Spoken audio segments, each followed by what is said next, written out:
too hard, I don't think. Well, I mean, it's just participation mostly. You're going to read this and you're going to watch these 4 videos. The longest one of these videos is 7 minutes. There's one that's 4. So it's not the hardest thing ever. These, though, they're only on AP Classroom. When you click on the links, you'll have to log in. Everyone in here has been on AP Classroom before, but it's been a while, so you may not remember your username and password. Hopefully, you saved it somewhere and can log in. Are you okay with that? They're not long. I play them at double speed. Well, there's one lady, she's actually pretty hard to understand at double speed. And then the other one, you could play at like 4 speed, but whatever. And then you're going to watch the 4 videos and you're going to take this quiz. Now, this assignment right here, it is on Canvas. It's right here. So just for the next few days, I made the home page this page. So when you log in and look, you can't miss the Thanksgiving assignment because it's the home page. So you would click on this and it would give you the 4 videos. It would tell you what to read. Now the online textbook can be found by just going to modules. You can find it in the book or in chapter 6. They're just right here. Sort of with me? Okay. And then the quiz is also there in modules if you want, but you can just click directly on that. This will shut down Sunday night at midnight. Both of those will shut out. So please do them. The quiz, I'm not going to give you a 0. Like if you give it a good honest try and I can look how you did and see, oh, okay, they probably did this. You should be all right. It has unlimited retakes. So if I were you, I would retake the quiz until you get a perfect score every time. What if we want to take it on Monday at 1 in the morning? Then you're out of luck. You're sorry. All right. So if I were you and I'm in this class 3rd try, I would start off by taking the quiz till you get a perfect score. Now, whatever I said, I meant 2nd try. Okay, are we clear on the 2 things you need to do mostly? All right, Thanksgiving assignment, Thanksgiving quiz, both of them will be your first 2 graded things. This is out of 100. This will be out of 25 or something, I don't know. This quiz, it gives you different numbers every time. So don't just memorize the answers.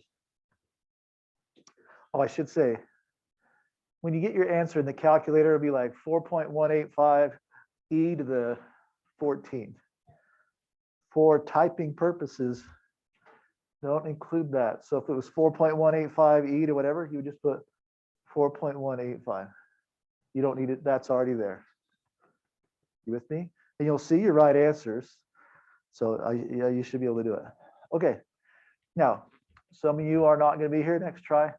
We will miss you. I'm sorry that you didn't love every second of this class, but it's okay. Your grades, I put in the multiple choice this morning, so they're pretty much 100% what they are. I already overrode the A minuses to A's. So you look on your grade, that is what you're getting. All right. There's maybe some deathbed repentance you're going to try, but really, your grade, it's there. Now, raise your hands if you were surprised how well you did on the chapter 5 test. You're welcome. You heard. So I take every test out of 100 points, but there was only 51 total points on this. So everyone got 49 free points. Yeah. Now I do that on every test. I guaranteed pass. Well, you had to get a few points to pass. So, and I'm not saying, hey, you know, you're not as smart. It's hard. I'm aware of that. I do that every test. I take it out of 100, even though it doesn't add to 100. All right. Now, I get a lot of people that complain how hard this class is, but please remember how easy I've made it to get an A. I agree it's hard, but we got kids dropping. There'll be probably 5 kids that drop, and 4/5 is whatever, you know what I'm trying to say. probably have an A. So anyway, you can say this class was challenging, but don't say it was like impossible and it sucked. All right, here we go. Here's what will be on the chapter 6 test, which is a week from Thursday. All right, number 1. I can't talk. You have to give the full and noble gas configuration of the following elements. Sound good? You don't know what that is. Some of you do. It's 1s2, 2s2, 2p5. Or it's 2s2, 2p5, and you move on with your life. If you don't know it, you'll learn it. And it's pretty simple. Yes. A week from Thursday.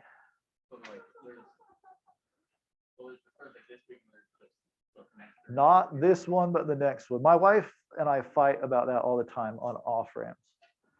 Does the next one mean the one you come to or the one after the one you're coming to? I think it's the one after. There's a lot of debate. I know. I always say this. I know, but Davis is like, wait a minute. It's not Thursday because that's Thanksgiving.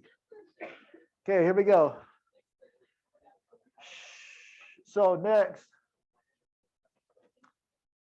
electromagnetic radiation with a wavelength of that appears as green light to the eye. The frequency of the light is that. You don't know how to do that, but you will after today. It takes all this. You don't know that yet, but you will today. You have to do this. You don't know that, but you will today. You'll know that today.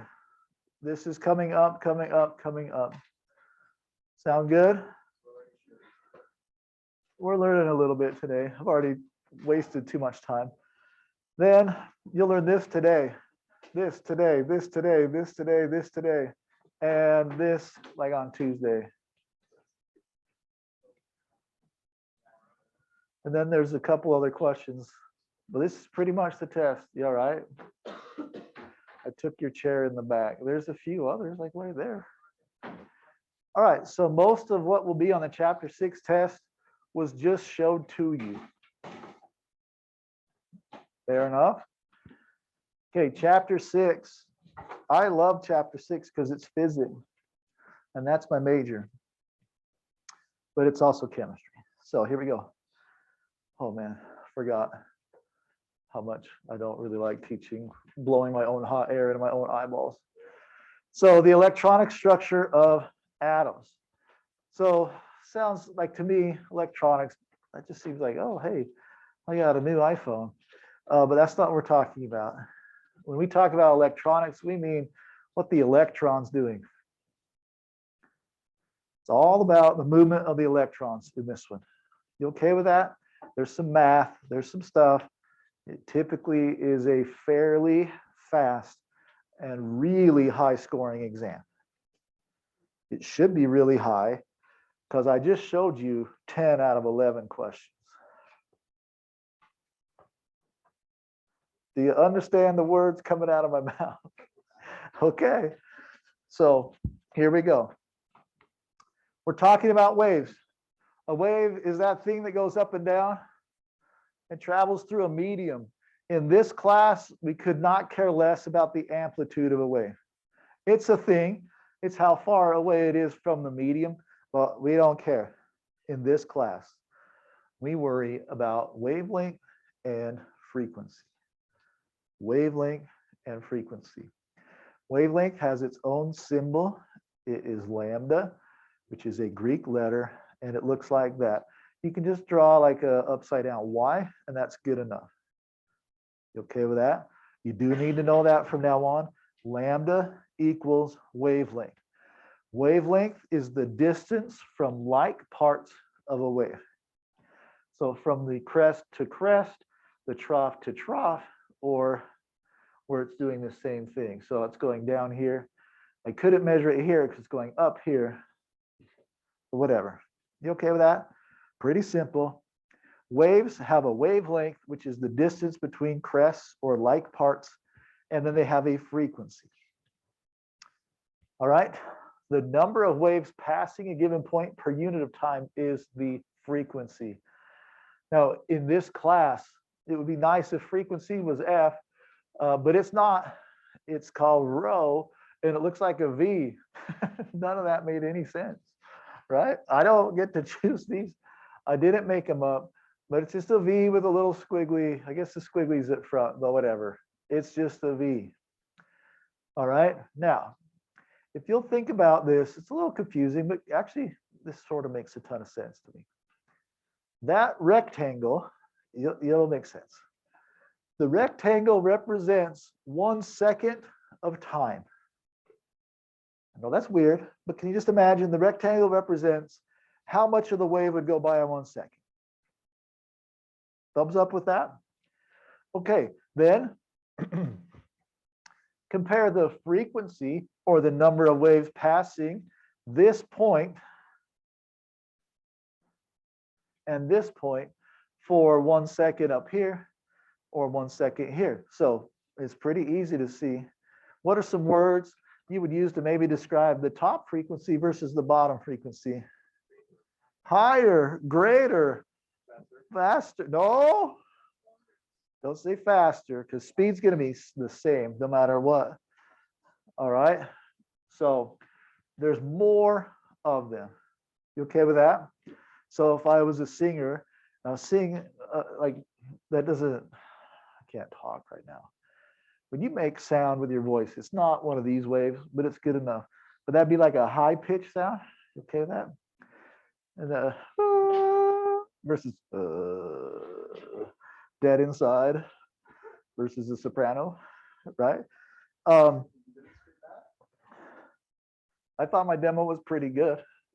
I had a high off key and a low off key, so I was perfect on both.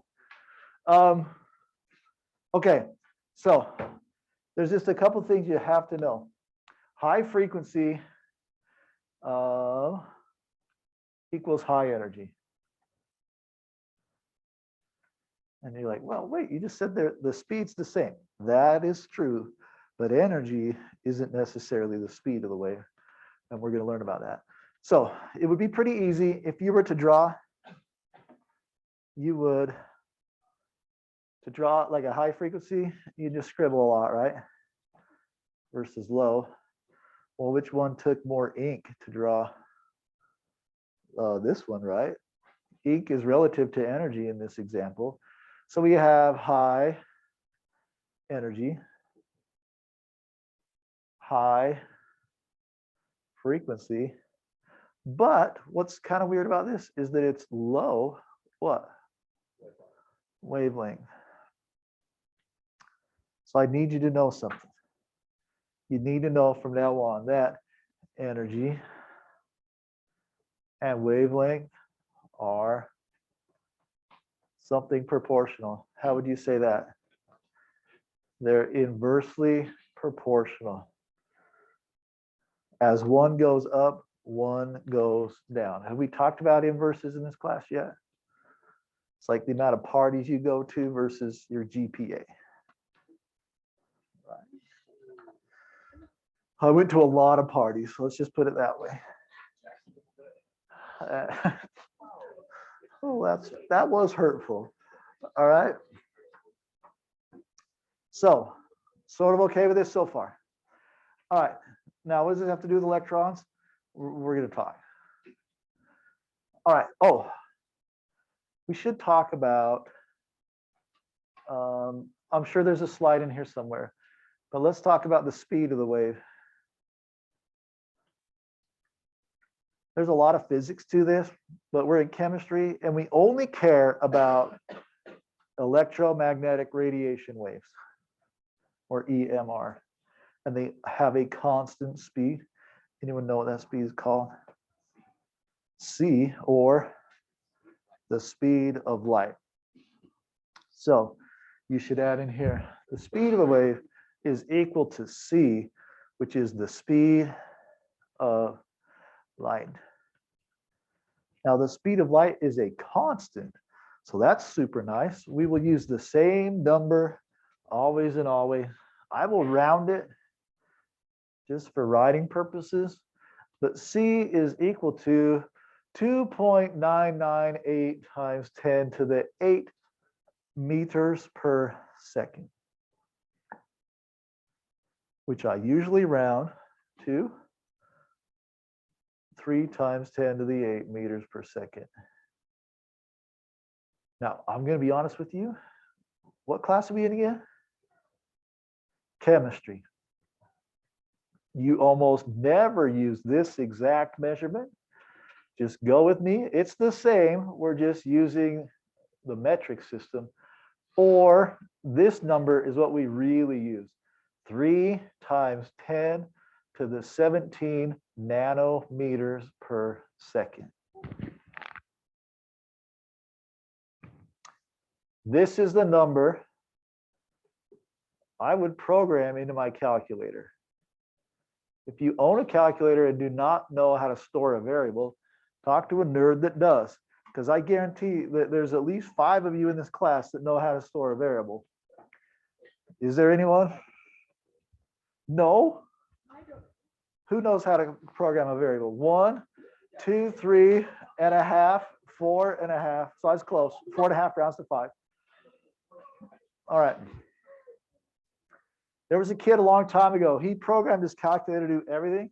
And I told him he should charge AP kids money before the test. Yeah, it had everything ever. It had this equation already in it. It had all the variables you ever needed. And he just programmed it, which you can do because you can use a programmable calculator. All right.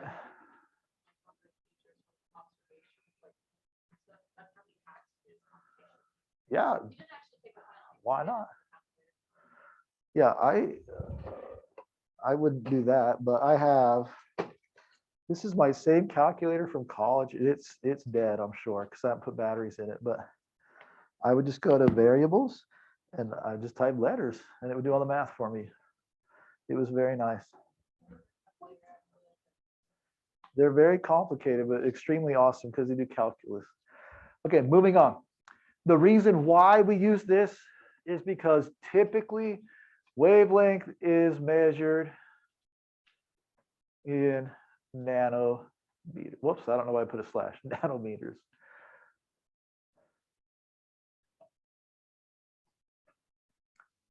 So usually if a problem gives you wavelength, it will be in nanometers. If it asks you for wavelength, it will want it in nanometers. So we're going to use the speed of light in nanometers. Okay, I'm kind of going out of order here. I forgot. I can't. Here we go. Frequency has a unit, and it's hertz. But don't care. Don't write that. All right. Why? I'm not going to have you do hertz because hertz means something in English that makes more sense, and it means per second. All right. So hertz equals per second, or 1/2 or in this class, you'll see the unit of frequency as s to the -1. S to the -1 means per second. So let's see here. I, in driver's ed, where's my number? I've had it here for years. I don't even know where it went, but I make in drivers at like 38.80 an hour or something like that. So someone take 38.80 and divide it by 3,600 for me, would you? Just real quick. I would, but my baby's dead. 0.01 s to the -1.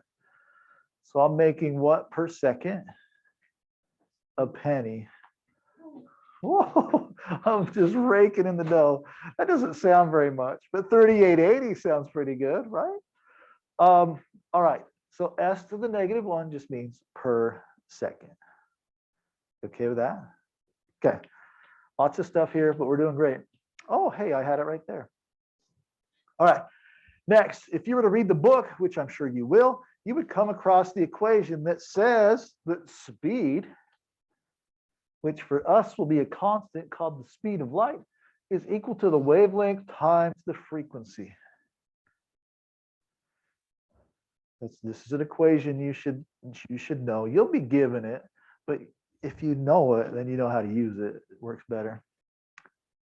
All right, so it says that the speed of something can be measured by the wavelength times the frequency. And that makes sense because this is nanometers, the unit. This is S to the -1, so C is nanometers per second. Oh, that seems about right. Okay, you should be able to use algebra because this is very commonly tested on the AP test, and it's just algebra. All right, it's just algebra. Usually it'll show you the setup instead of the actual math.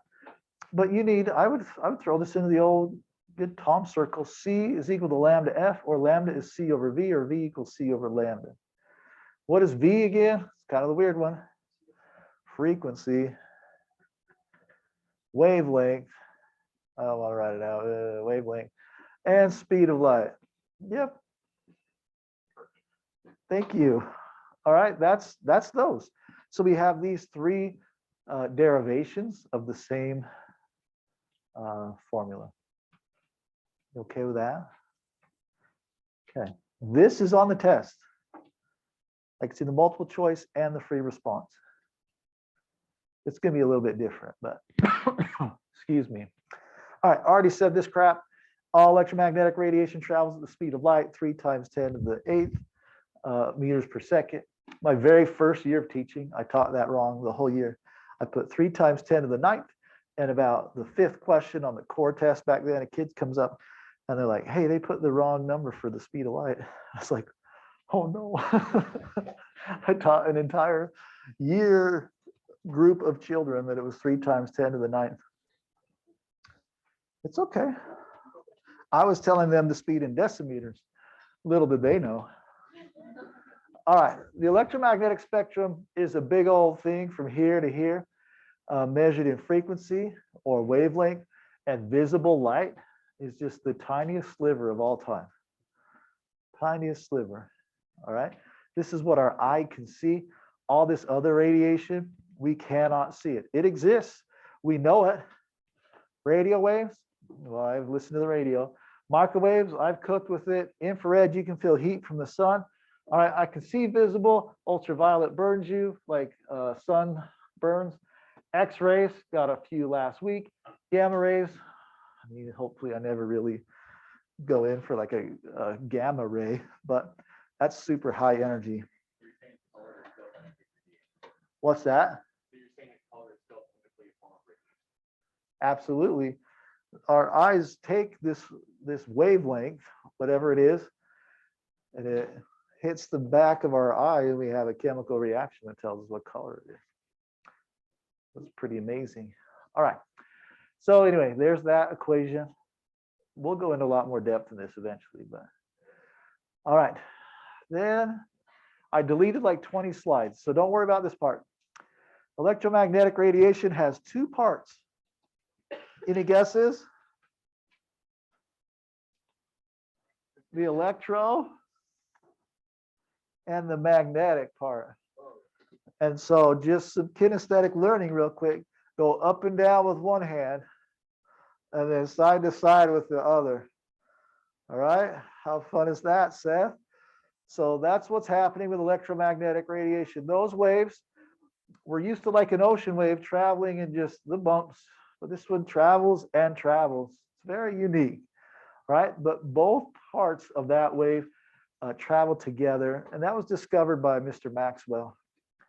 Then I like deleted 10 slides because I used to go too into depth on some stuff that isn't there. Okay, now what I have said, what I'm going to say, it could make 0 sense so far, and the good news is hopefully at the end it's going to be fine. So here we go. The wave nature of light has a lot of issues. All right, it cannot explain how an object can glow when its temperature increases. Well, that's kind of weird. If you have an old like burner stove, you notice it gets red when it gets hot. Yeah, like I have a ceramic one and it glows red when it gets hot because it has lights in it. But the old metal ones, the coil. All right, you turn on, they get pretty hot, they start to glow red. All right, and they have this idea about light back in the day, and it could explain a lot of things, but it couldn't explain why an object when heated gives off light. And specifically, it couldn't explain why an object that continues to be heated mostly gives off the same color of light. It does not just come off like a rainbow, and it doesn't just keep on going and explode into white light. Like, I mean, it can get hot and all that, but it just didn't make sense. So a guy named Max Planck, super smart, and it's Planck, I don't care, I'm an American, I'm gonna call it Planck. He explained this phenomenon. There's way more in depth on this. But he basically said, I think this is happening because energy is quantized. He's going to call it quanta. Now, this is sort of different, but it's not that bad. What he's going to say is that energy, like that electrons can have, is more like going up the stairs than climbing a ramp. And he's going to say it gives off a certain color because we've given enough energy that it met that first stair. Now, I'm way oversimplifying it, but it's close enough that I gave it enough energy that it can get to the first stair, and it's going to glow red. Then I'm going to give it enough energy that it'll get hotter, and it's going to go, any guesses? Orange. And yada, yada, yada. He came up with this idea called quantization. Now, there's so much to this, but I'm going to go as fast as I can because it's never tested anywhere, but it's cool. That's the problem Tom has. I think it's cool. So what he's saying is that energy has specific values instead of infinite values. Because think about when you walk upstairs, like, I don't know, there's like 10 stairs out here. Someone's OCD. Who's counted how many stairs from the commons to this? No one's 15? Okay. So we would say there are 15 allowed energies for our stairs out here. Because you can't stop in between two of them and stay there, right? You're going to go right down to the next one. You with me? Not anyone has ever hovered between two stairs. Ever. Okay? But on a slope, on a ramp, on a slide, you have an infinite amount of energies, right? So he comes along and says, I don't think that energy is an infinite thing. He said it's not non-quantized. I believe it is like stairs instead of a ramp. All right, look at all that fun stuff we just talked about. All right, now here's what's kind of cool about that. We're gonna jump out of order, but whatever.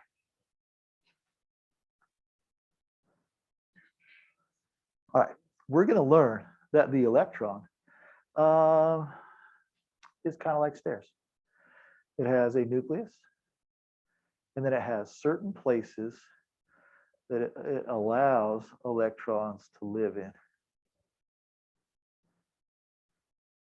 You sort of okay with that? And that the electron can reside in these places. But if you excite it, if you give it some energy, that electron is allowed to move. It will move away from the nucleus, but it can only go to one of a certain amount of places. It's like I'm on a stair and you tell me to jump. I can only jump onto one of the stairs. I will never stop in between. All right? So we excite this electron. It jumps away from the nucleus, but usually falls back down. It may fall back down to exactly where it was before. It may not. But if an electron was here in a certain amount of energy, and it jumped up to here because I gave it energy, but then it fell back down, the energy of the electron here is less than there. Are you with me? So if it had that much energy then, but now has that much energy, what must have happened? Some of it was lost. Some of it was lost. And that is lost as a photon of light. All right. So it's a really weird thing. And this is, I'm way oversimplifying some things, but for all you care, I'm a genius and you don't mind. All right, who's ever seen a spark in a microwave? Hey, you put metal in there, right? All right. This, yeah, you can do that too. This idea of quantization is also the same idea as to why you spark when you put metal in a microwave. A metal has electrons that can move where they want. We know that because electrons conduct electricity. You with me? We know that. It has free electrons. So you put your little piece of metal in your microwave, and then you turn on a radiation source. Anyone know the name of that radiation? Oh, those are geniuses. So here comes a microwave, and it hits your piece of metal that has what chilling in it all the time? Free electrons. And when I say free, I mean they are sort of bound to a nucleus, but they are allowed to move. Right, there's tons of places to go. So what will happen, this electron's like, hey, I just got hit. I'm gonna jump. Finally, I can leave. But it can't really. It goes to here, and it's in what is called an excited state. But electrons, they don't get to stay excited, so it comes back down. We'll just pretend it came back to the exact same one, whatever. And then it emits light, which you see as a spark. You okay with that? So I used one form of electromagnetic radiation, a microwave, to produce a different form of electromagnetic radiation.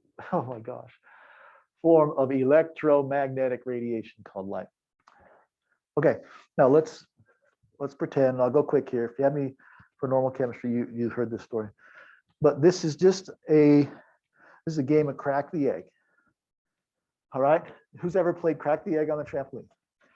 Okay, pretty simple. Your job is to kill your little brother, right? That's what my 3 little sisters would do to me. I'd just be chilling. Did I say little sisters? Big.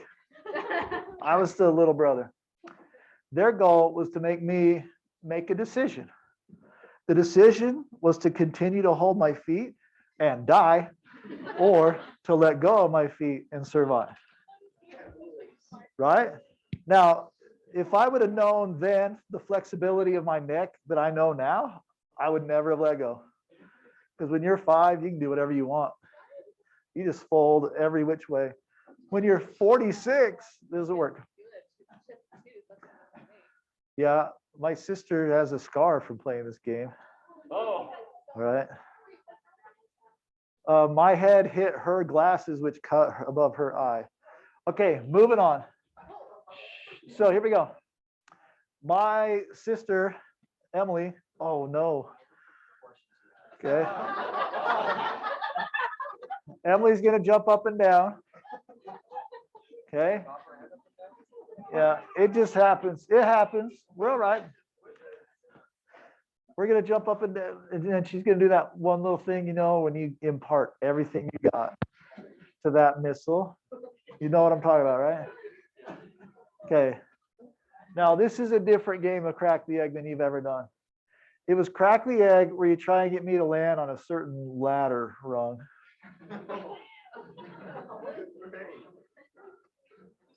Because why wouldn't you? What? What about the teeter-totter? That's true, but I thought you brought up a teeter-totter because I broke my sister's teeth on a teeter-totter. So they don't. Okay. Huh? No wonder your sister's trying to. That was her fault for having her face under the teeter-totter. Above it, not below it. She's putting sand on the seat, but I wanted to get on it. So I just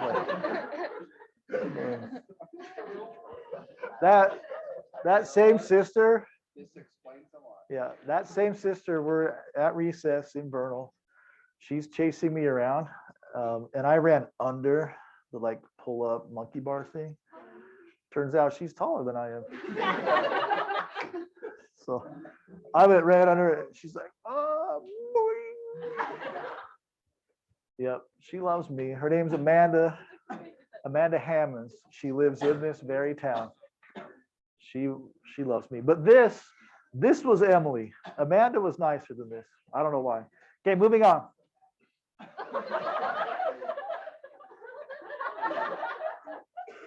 Okay, so she stops. Where do I go? I go up and I get right to here. But can I stay right here? No, so I really only go to here because I'm only allowed to be in 1, 2, 3, 4 allowed energies, right? You okay with that? But I mean, I'm not going to stay on a ladder forever. So I come back down. You okay with that? All right, yeah. And then she's going to launch me. Let's say I go right up here.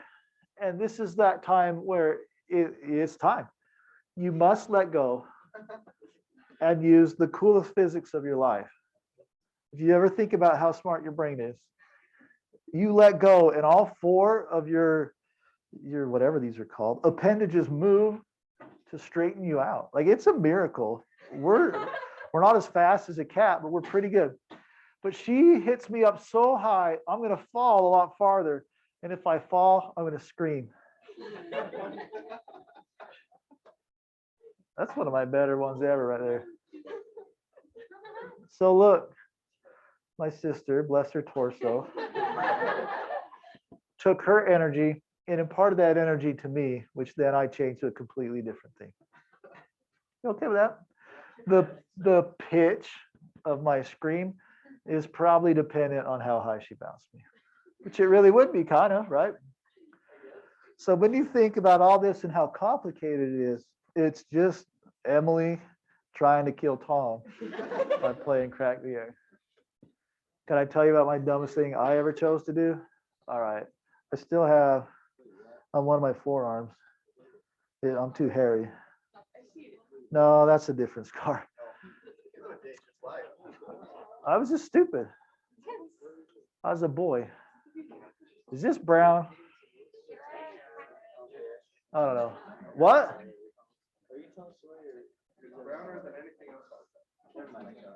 Okay, so here I was in Texas, and I love jumping on the trampoline.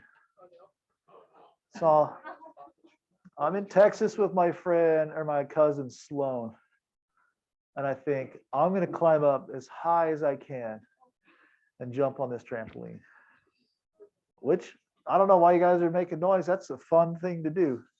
Huh, Blaine? All right, so here I was. I thought this would be the coolest thing ever. I'm going to jump so high. But I forgot something. I learned the angle in equals angle out.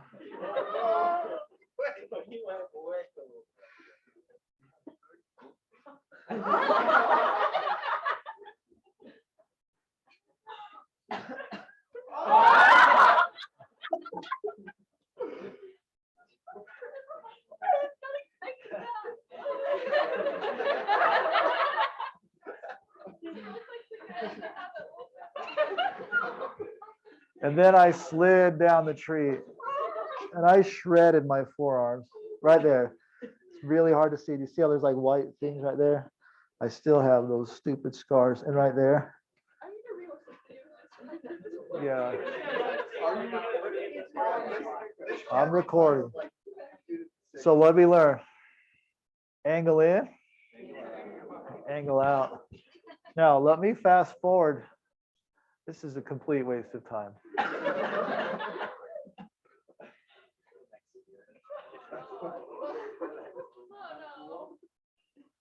Let me fast forward to 1993. That first story was in 1984. I remember because we watched the Summer Olympics while I cried. Okay, Los Angeles.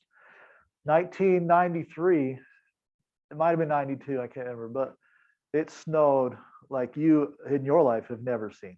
It snowed so hard in Utah. And so we thought it'd be fun to jump off roofs into the snow, which, by the way, oh, I don't know why my, it is fun. You just like fall, and it was like 6 feet deep. You just, it was awesome. Okay, well, but then my friends think I have an idea. So we're like, let's clean the trampoline off, and we'll jump off the roof, and we'll go onto the snow. Super good idea. But it's cold. But there's a hedge right. This is my house, by the way. There's a hedge right here and a road.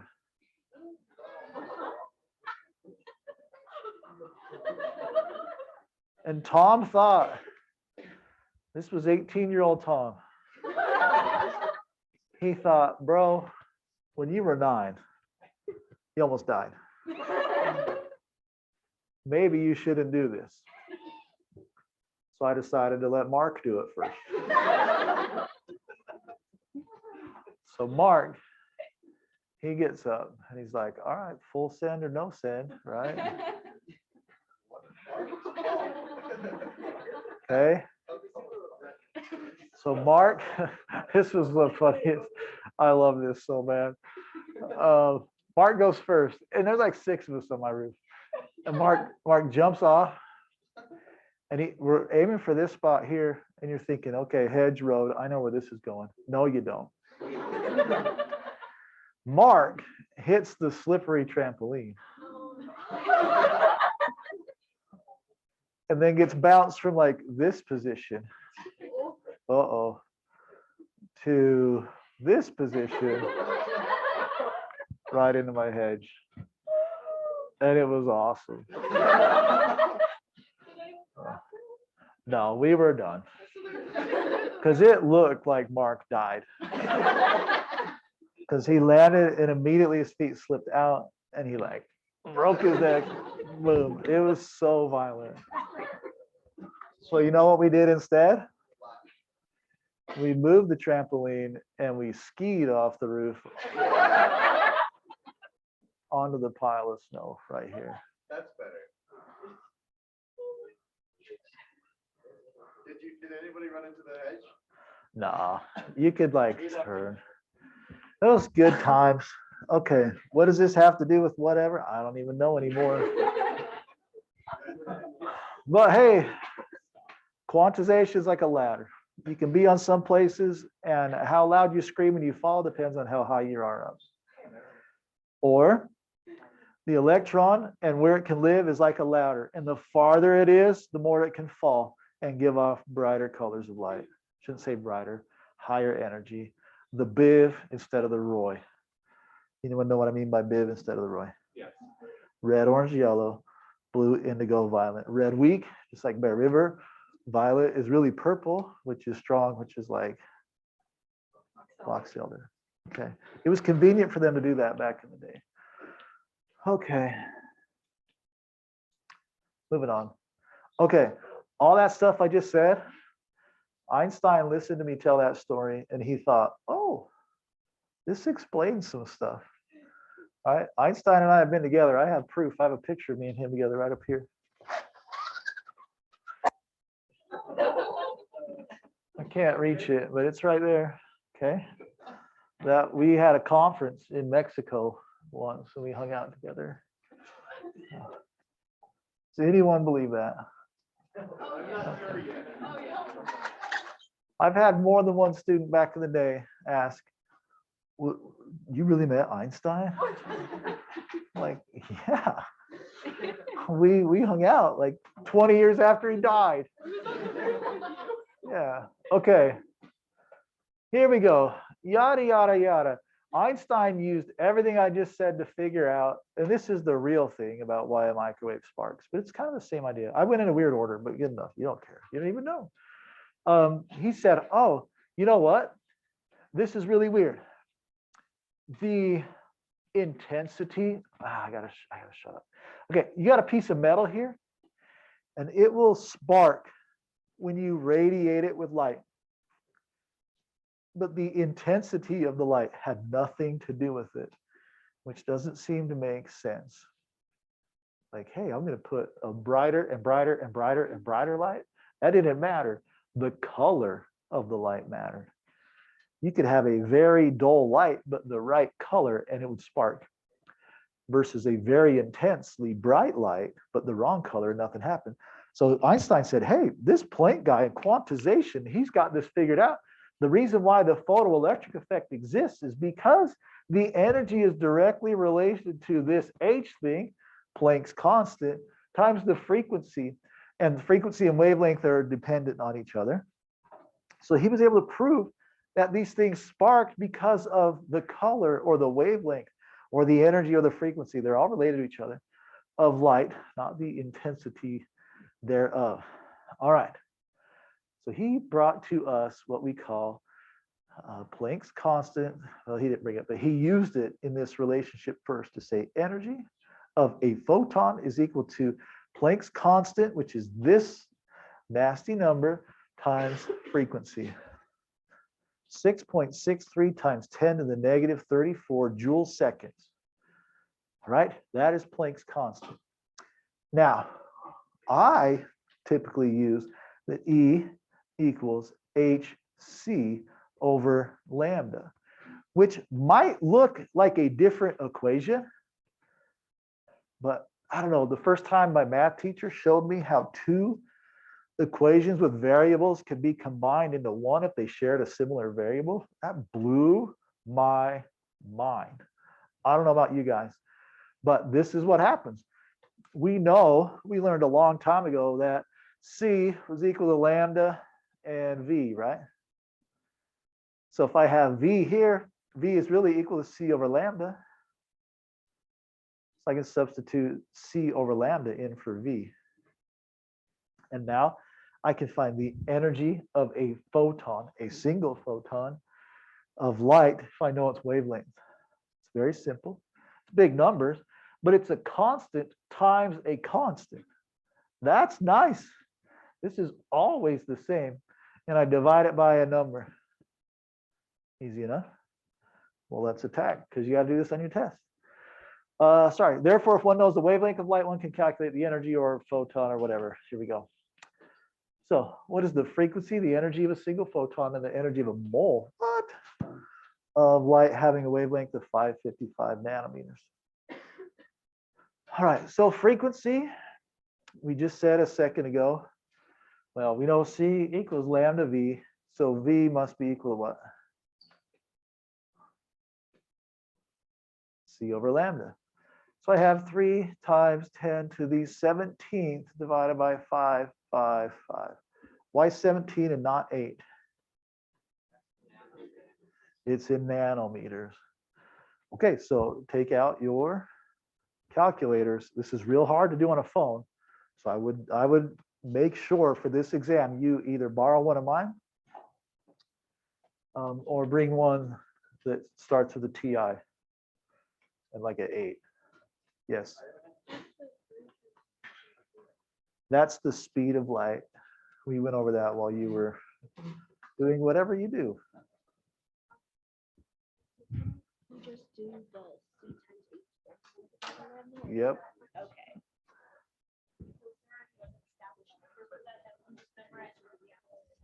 You can, it's like 2.8 times something. You can memorize it. All right. Does anyone have it for me? It's a small number. Don't panic. Okay, I got it right here. I read it. 5.4 times 10 to the 14th. That's a good sign. If you're dealing with visible light, the exponent is a 14. Or was it negative 14? Okay. You okay with that? That wasn't very hard. How about the energy of a single photon? Well, E equals HV or E equals HC over lambda. Either one of them work. So I usually use this one. I go in a way different order. It doesn't really matter. But E equals 6.63, right? Times 10 to the negative 34. times the answer, 5.4 times 10 to the 14th. Or if you put it in here, you have 6.63 times 10 to the negative 34 times C over 555. Either one is fine. Anyone have an answer for me? Perfect. That's the exponent I'm looking for. 3.58 times 10 to the negative 19. This unit is in joules. Now, how could I find out the energy for a mole of these?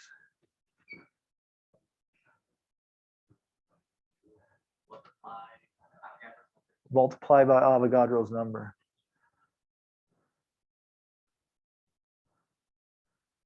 Times 6.02 times 10 to the 23rd.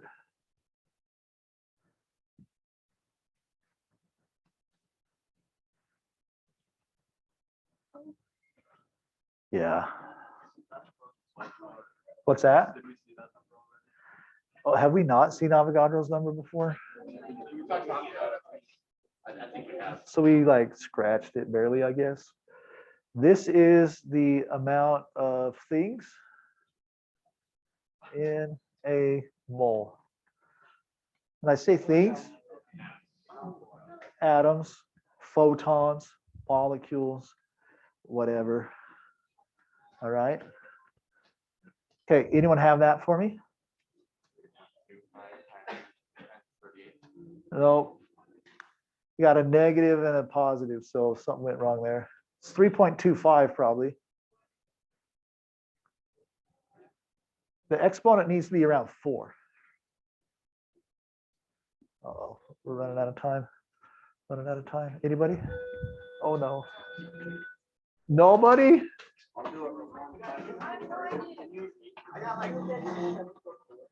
5744?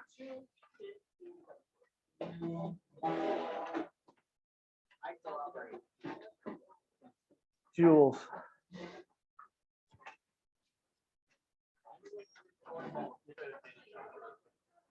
All right, sorry I wasted all your time with my stupid stories.